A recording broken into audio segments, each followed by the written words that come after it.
Hey everybody, today we're taking a look at the Tissot Automatic III.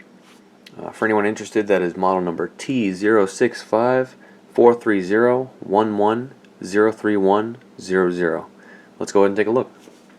So starting out, you can see it comes in, the packaging comes with a like outer sleeve here. Show some of the models on the outside. Nothing really interesting there. Here's the main box for the watch. This is a nice sturdy box. It's actually made of what appears to be wood or something. Sturdy there. Got the logo up there up front and little glossy logo right there. Swiss watches since 1853. Taking a look on the back, it has their logo, and it actually comes with a couple little things here in the back. It comes with a story of a watch company booklet here, which has a bunch of information about Tissot. This is actually a large book. It's, what is that, 265 pages there? Jeez. Interesting read. And then it also comes with a product catalog. Those are nice little things to include with the packaging. I'll go ahead and put those back here real quick. I don't know, I'm a sucker for packaging, so I like to see little stuff like that. Let's go ahead and open the box up, take a look here. There you go. There's the watch here. Let's go ahead and take that out real quick. Take it off the pillow.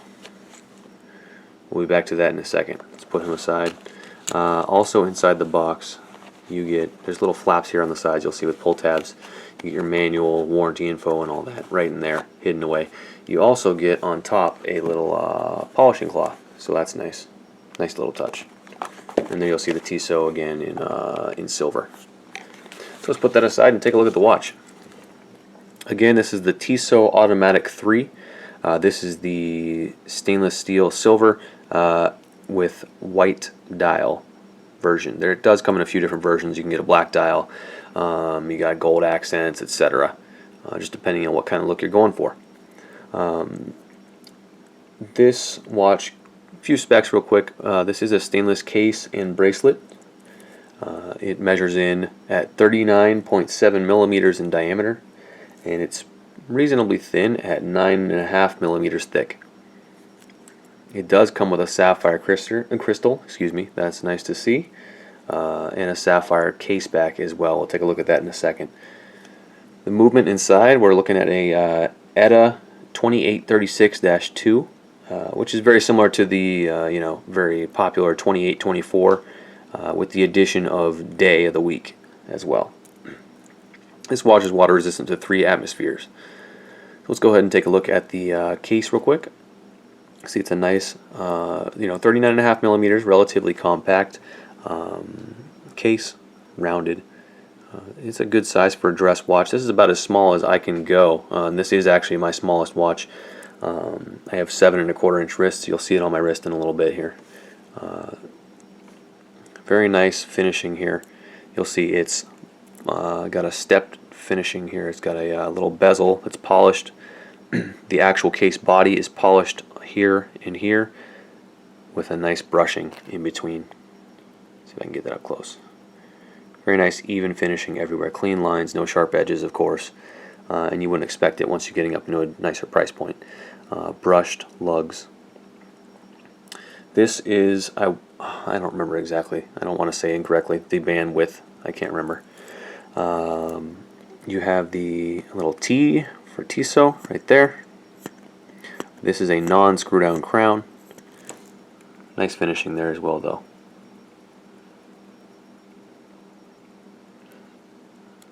It's a very simple design, very understated, I guess you could say, but still interesting at the same time. Little backstory on this watch: I actually bought this in the at St. Thomas.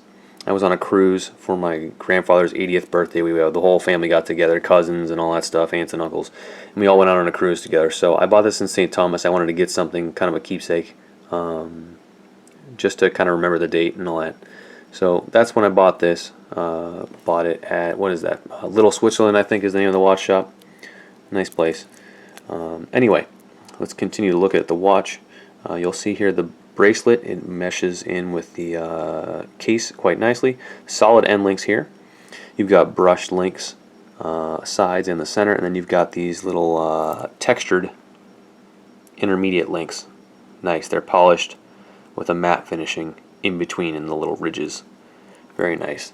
No squeaks, no flaws on the bracelet. Very nice. A little bit of flex to it, which is great. I think it helps the watch just conform to your wrist a little better. On the back here, you'll see it says Tissot 1853. This is a butterfly clasp. Nice clasp, very smooth action. To open it, well, first of all, the benefit of the butterfly clasp is, it looks very clean. It looks like the band just continues on. You'll see that on nicer watches quite frequently, with leather watches as well too sometimes. And that's what it looks like underneath, so it conforms to your wrist. Very nice. You got buttons on both sides. You press those and it just pops open. Both sides open up. This is already fit to my wrist and everything, but you'll see it's got polished clasp, rounded edges on the clasp, so nothing's biting on your skin or anything like that. Nice firm action. It definitely has a positive action to it, so you definitely know when you're opening and closing this clasp. It's nice. I mentioned earlier the sapphire case back. You'll see there the exhibition crystal on the movement. Again, the ETA 2836-2. This is an automatic winding movement. Can also be hand wound. It is hacking. Nice movement. The whole watch is Swiss made. Very nice. Finishing wise on the movement, you'll see the plates are mainly all just flat matte finishing. There is some brushing on the balance. Not the balance. I'm sorry. The weight there. But otherwise, pretty much unfinished. You got blued screws. That's about it. Still though, very nice. On the case back here, this is a press fit case back, not a screw down, by the way. But that's okay. This is a dress watch. You don't expect serious water resistance or anything like that. You'll see it says Tissot stainless steel, model number there. Water resistant 3 atmospheres. What else? Sapphire crystal. Another model number of some sort. Again, solid end links. Very nice. Let's go ahead and close this up and take a look at the dial real quick. There's the dial of the watch. This is a multi-level dial. I mean, it's all one piece, I should say, the dial, but it's got a step to it, a gradient. You'll see on the outside where all the indices are, it's a nice flat white. And inside, in the center, you've got a nice circular pattern extending from the center out to where the indices are. Tissot 1853 automatic, and then down there Swiss made. So that's nice to a little bit of character to the dial there, but still pretty refined. I bought this more as like a dress watch to wear, dress shirts, that kind of thing. The thinness of the profile does make it nicely slip under cuffs, no problem. And it's smaller, so it's a little more refined. It's not as sporty like a dive watch would be. You'll see it's got polished bars for the indices. Let's see how close I can get here. Yeah, no problem. There you go. Polished bars for the indices. They're all placed perfectly, no problem. Polished hands, and it's got the Tissot T right there, fitting with the branding. Let me move the minute hand out of the way here. You'll see the ETA movement. This is a day date movement.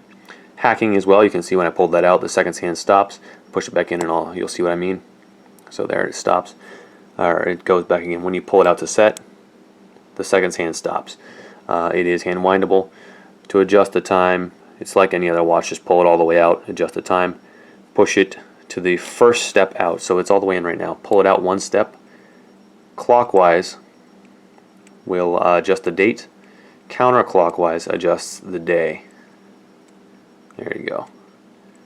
And then if you you can alternate between large day and then smaller with day of the week as well. Number of the week, number of the day, like Wednesday, third day of the week. I like it preferably with the larger number like that. So that's nice. Nice smooth action on the crown there. As far as lume goes, because these are polished indices, there is no lume on the dial, no lume on the indices or anything. The only lume that you do have is the hands right here. And just because of, this is a dress watch, it's not that much of an issue. It's not a matter of focus on a dress watch. I will put up a photo just so you can see what the loomed indices or loomed hands look like. But you know, typically you don't see much loom on a dress watch, so that's not uncommon. Let me go ahead and put this on the wrist. And like I had mentioned, I've been forgetting to put it on my wrist in some other videos, so I'm going to make sure and do it on this one. 7¼ inch wrist, 39.5 millimeter case diameter. So there it is on the wrist. To me, this is about as small as I'm comfortable going. I do have a good gap before the case on either side of my wrist. It looks good. I've gotten compliments on it, but I wouldn't go any smaller. Thinness wise, you'll see comfortable on the wrist. I like to wear it up snug close to my wrist, so that's why it's you know, engaging the back of my hand there. But nice thin profile, no issues there. Very comfortable on the wrist. This bracelet is comfortable. The links are a little bit longer, I guess, than some, but you don't notice it at all. This butterfly clasp, again, very comfortable. Let me see if I can show you. Not really, but you'll see it sits just kind of perched on your wrist there. No issues at all. Very comfortable. So there it is on the wrist. Let me take it back off. We'll just take one final look. I bought this watch for, I think $505 was the price I paid in St. Thomas. I learned later on, I didn't have internet at the time, so I didn't know the price, but I figured that was a decent price for what I was getting. Turns out you can actually get it for a good bit less, depending on where you're looking online. However, I don't regret the purchase. You know, it had sentimental value for me, so I guess I paid a little bit more for that. And I'd say I got my money's worth. Overall, for the price, you are getting a good watch. You're getting an ETA movement, Swiss-made, good name, decent warranty. You're getting sapphire crystals. I don't really mess with mineral crystals or glass crystals anymore, just because it's too much of a hassle. Sapphire, you don't have to worry. It's pretty much scratch-proof from whatever you're doing. Nice sapphire crystal in the front. Again, sapphire crystal on the back. Nice display back too as well. I love that on a dress watch. So that is the Tissot Automatic III, silver case, white dial. Thanks for watching.